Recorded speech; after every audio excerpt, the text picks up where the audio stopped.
In this exercise, your job was to look at each sentence and decide which group of words was the subject and which group of words was the predicate.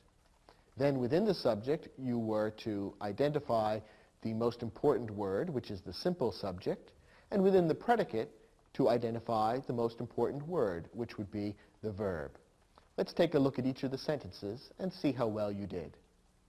First, 53 officers received medals at the police department awards ceremony.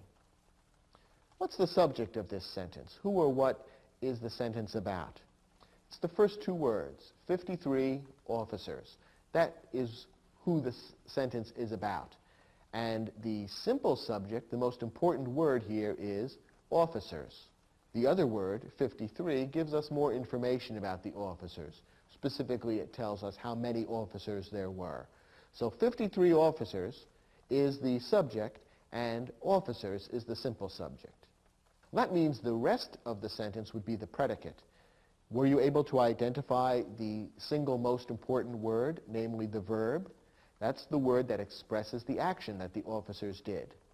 The answer to that is received. Received is the verb in this sentence. It tells us what the officers did. They received something. All the rest of the predicate gives us more information about what the officers did.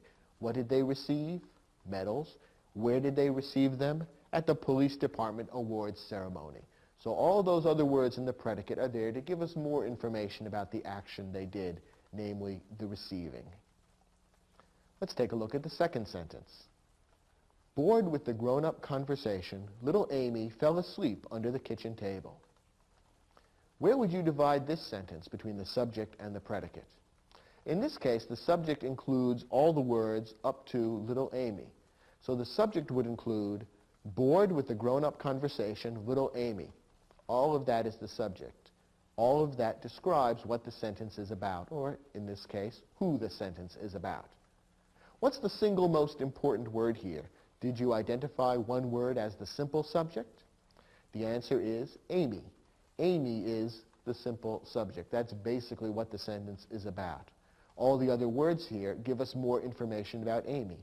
The other words tell us that Amy is little and that she was bored with the grown-up conversation.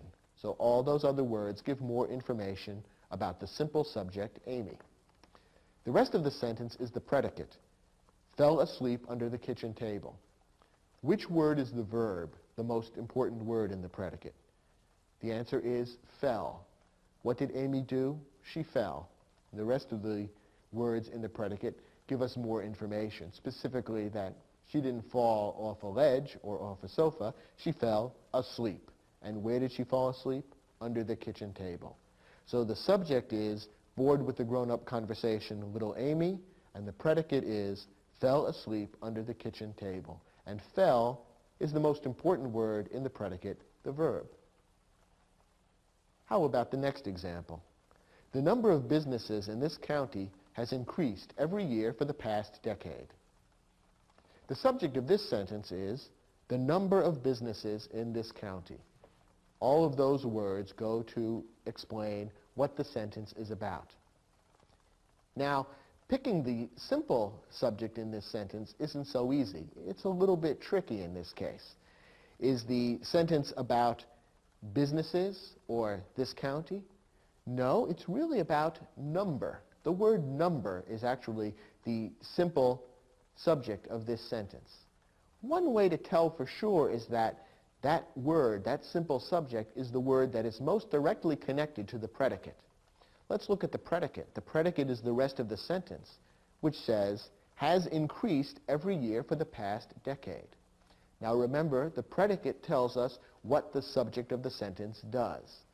Now, looking at this sentence, what has increased every year for the past decade? In other words, what does the predicate refer to? What is it that has increased every year for the past decade? Is it the county that has increased? No, the county hasn't increased. Is it businesses has increased? No, not really. What has increased is the number of businesses. In other words, the number was smaller at one time. Now the number is larger. Perhaps the number of businesses was 50. Now it's 100. The point is that the number has increased or gotten larger. So the simple subject here is the word number. It may be difficult to recognize because it's not at the end of the complete subject. It's somewhere buried in the middle, and it's easy to overlook that. But the most important word in this particular subject is the word number, and you can tell that because that's the word that's most directly connected to the predicate. Looking at the predicate, what's the most important word there, or the verb? Once again, this example is a little more tricky than some of the other examples we've seen. In this case, the verb consists of two words. Sometimes verbs in English do consist of two or even more words. In this case, the verb includes both the word has and the word increased. You need both of those words to make the complete verb to explain what the number of businesses in this county has done. The number has increased. You need both of those words to make up the verb. Notice that this is not a compound verb because these are not two separate verbs, two separate actions joined by the word and or. Instead, these are simply two words that fit together to make a single verb describing a single action, has increased. It simply happens to be a verb that is made up of two words rather than just one. So in this case, the verb is has increased. And those two words together make up the verb, which is the most important word in our predicate.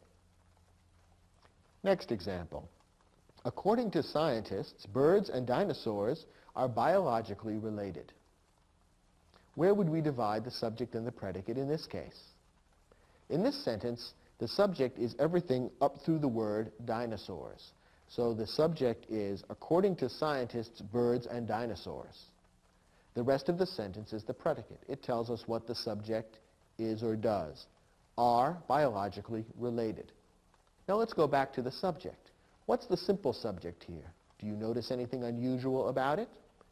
In this case, we have a compound subject because there are two subjects, both equally important, connected by the word and. Birds and dinosaurs.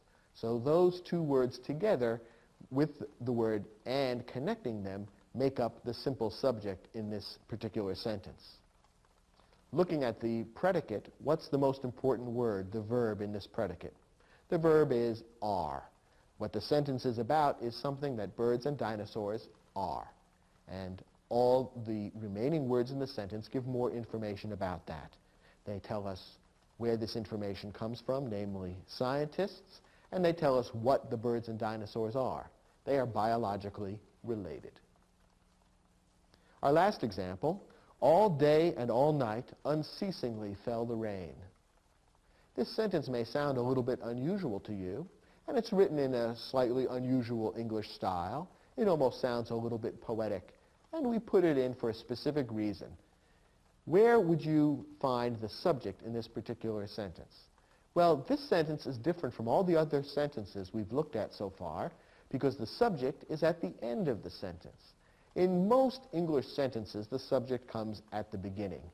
But once in a while, you'll encounter an English sentence where the subject comes at the end, and often it has a slightly unusual sound, as this sentence does.